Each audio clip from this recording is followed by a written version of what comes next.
नमस्कार, 4 PM में आप सभी का स्वागत है और मैं हूं आपके साथ आकांक्षा यादव। दोस्तों, पश्चिम बंगाल की राजनीति एक बार फिर से गर्मा गई है। टीएमसी के अंदर बगावत की खबरें तो पिछले कुछ समय से आ ही रही थी, लेकिन अब जो खुलासे हो रहे हैं उन्होंने पूरे राजनीतिक माहौल को और भी ज्यादा तीखा बना दिया है। सबसे बड़ा सवाल तो यही उठ रहा है कि क्या वाकई केंद्रीय गृह मंत्री अमित शाह का मिशन टीएमसी फेल हो गया है और क्या यूसुफ पठान ने उस पूरे खेल की पोल खोल दी है जिसे अब तक पर्दे के पीछे से चलाया जा रहा था। इन सभी सवालों के जवाब आपको देंगे, लेकिन सबसे पहले आपको बता दें कि कहा जा रहा है कि टीएमसी को तोड़ने की एक बड़ी कोशिश की जा रही थी, लेकिन ये कोशिश अब नाकाम होती हुई दिखाई दे रही है। पार्टी के अंदर जितने भी बागी सांसद बताए जा रहे थे उनकी संख्या 13 से 15 के बीच ही अटकी हुई है। ये संख्या इतनी कम है कि इससे पार्टी में कोई बड़ा टूट संभव नहीं है, क्योंकि अगर कोई गुट 2/3 समर्थन नहीं जुटा पाता है तो फिर उसे कानूनी तौर पर अलग होने की अनुमति नहीं मिलती और ऐसे में सांसदों की सदस्यता पर सीधा खतरा मंडराने लगता है। यही वजह है कि जो नेता नाराज बताए जा रहे हैं वो खुलकर सामने नहीं आ रहे हैं और वो खुलकर बयान देने से बच रहे हैं, लेकिन अंदर ही अंदर बैठकों का दौर जारी है। सबसे बड़ी बात यह है कि इन बैठकों को लेकर यह दावा किया जा रहा है कि इनमें बीजेपी के नेताओं की भूमिका भी सामने आ रही है, यानी कि ये पूरा खेल सिर्फ अंदरूनी नहीं बल्कि बाहरी दबाव के साथ खेला जा रहा है। अब इस पूरे मामले में सबसे बड़ा नाम जो सामने आया है वो है यूसुफ पठान का। उनके जरिए इस पूरे मामले ने एक नया मोड़ ले लिया है। बताया जा रहा है कि खुद अमित शाह ने यूसुफ पठान को फोन किया। यह दावा किसी और ने नहीं बल्कि टीएमसी के ही वरिष्ठ नेता की ओर से किया गया है। इस दावे के सामने आने के बाद राजनीति में हलचल और भी ज्यादा तेज हो गई है। अगर ये बात सही है कि शाह खुद सांसदों को फोन कर रहे हैं तो फिर ये सवाल उठना लाजमी है कि आखिर इतनी बड़ी जिम्मेदारी संभालने वाला व्यक्ति एक राज्य की पार्टी को तोड़ने में इतना सक्रिय क्यों है। क्या ये लोकतांत्रिक प्रक्रिया का हिस्सा है या फिर सत्ता के इस्तेमाल का एक तरीका है। यूसुफ पठान का मामला इसलिए भी खास हो जाता है क्योंकि वो एक लोकप्रिय चेहरा है, उन्हें लोग जानते हैं, उन्हें टीएमसी ने टिकट दिया, चुनाव लड़वाया और जीत दिलवाई, लेकिन अब उन पर दबाव बनाए जाने की बात भी सामने आ रही है। कहा तो यह भी जा रहा है कि उन्हें धमकाया जा रहा है और कहा जा रहा है कि या तो पार्टी छोड़ो या फिर मुश्किलों का सामना करो।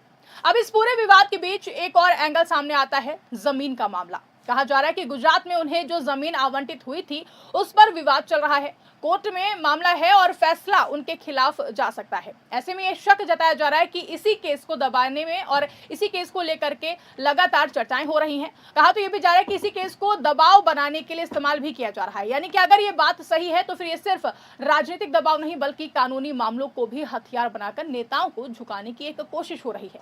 यही वजह है कि विपक्ष इस पूरे मामले को लोकतंत्र के लिए खतरा बता रहा है। टीएमसी के नेताओं का कहना है कि अगर कोई सांसद पार्टी से नाराज है तो फिर उसे साफ साफ इस्तीफा देना चाहिए और जनता के सामने जाना चाहिए। महुआ मोइत्रा ने बाकायदा ट्वीट किया है, लेकिन अगर कोई दबाव में आकर या फिर किसी लालच में आकर पार्टी छोड़ता है तो फिर ये नैतिकता के खिलाफ है। ये भी महुआ मोइत्रा ने अपने ट्वीट में जिक्र किया है इसका।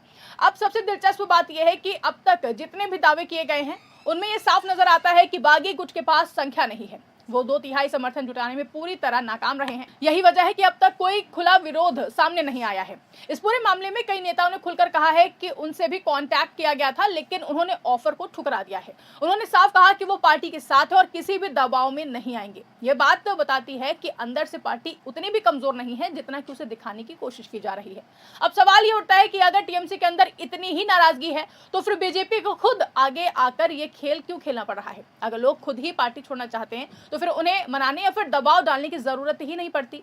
यही वो पॉइंट है जहां पूरी कहानी पलटती हुई नजर आती है। ऐसा लगने लगता है कि जो तस्वीर दिखाई जा रही थी, जो कहानी बताई जा रही थी, वो पूरी तरह सच्ची नहीं थी और अब जब सच धीरे धीरे सामने आ रहा है तो फिर पूरा प्लान कमजोर पड़ता हुआ दिखाई दे रहा है। यूसुफ पठान की चुप्पी भी इस समय चर्चा का विषय बनी हुई है। उनसे लगातार सवाल पूछे जा रहे हैं, लेकिन वो खुलकर कुछ भी नहीं कह रहे हैं। इससे शक और भी ज्यादा गहरा हो जाता है कि कहीं ना कहीं दबाव जरूर है। इस पूरे घटनाक्रम में एक बात तो साफ है कि टीएमसी को तोड़ना इतना आसान नहीं है। भले ही कोशिशें कितनी भी बड़ी क्यों ना हो, लेकिन जब तक बहुमत के हिसाब से संख्या नहीं होगी तब तक ये मिशन सफल नहीं हो सकता। और फिलहाल जो हालात दिखाई दे रहे हैं उसमें ये मिशन पूरी तरीके से फेल होता हुआ नजर आ रहा है, क्योंकि ना तो संख्या है, ना खुला समर्थन और ना ही कोई बड़ा नेता सामने आ रहा है जो इस बगावत का चेहरा बन सके। जिसे देखते हुए यही कहा जा सकता है कि ये मामला सिर्फ एक पार्टी के अंदरूनी राजनीति का नहीं रह गया है, बल्कि ये अब लोकतंत्र और सत्ता के इस्तेमाल का मुद्दा भी बन चुका है कि क्या वाकई दबाव बना करके सरकारें गिराई जाएंगी, क्या एजेंसियों और मामलों का इस्तेमाल राजनीतिक हथियार की तरह होगा। इन सभी सवालों के जवाब अभी आने बाकी हैं, लेकिन फिलहाल जो हालात सामने हैं वो यही बताते हैं कि अमित शाह का मिशन टीएमसी अभी तक कामयाब नहीं हो पाया है और यूसुफ पठान का नाम इस पूरे खेल की सबसे बड़ी कड़ी बनकर सामने आई है। ऐसे में आने वाला वक्त बेहद ही अहम बताया जा रहा है। यही समय तय करेगा कि ये बगावत सच में आकार लेती है या फिर पूरी तरीके से बिखर जाती है। लेकिन अभी के हालात देखकर यही लगता है कि ये पूरा प्लान उल्टा पड़ गया है और अगर ऐसा ही रहा तो फिर ये सिर्फ शाह की एक राजनीतिक हार ही नहीं होगी, बल्कि एक बड़ा संदेश भी होगा कि हर रणनीति जमीन पर सफल नहीं होती है, खासकर तब जब उसके पीछे भरोसा नहीं बल्कि दबाव हो। फिलहाल के लिए इस खबर में बस इतना ही। आपकी जो भी राय है कमेंट करके हमें जरूर बताइएगा। अगर वीडियो पसंद आई हो तो उसको ज्यादा से ज्यादा लाइक करें, शेयर करें और चैनल को सब्सक्राइब करना ना भूलें और देखते रहिए 4PM न्यूज़ नेटवर्क। वीडियो अच्छा लगा हो तो वीडियो को लाइक और चैनल को सब्सक्राइब करना ना भूलें और कमेंट करके बताएं आपको वीडियो कैसा लगा।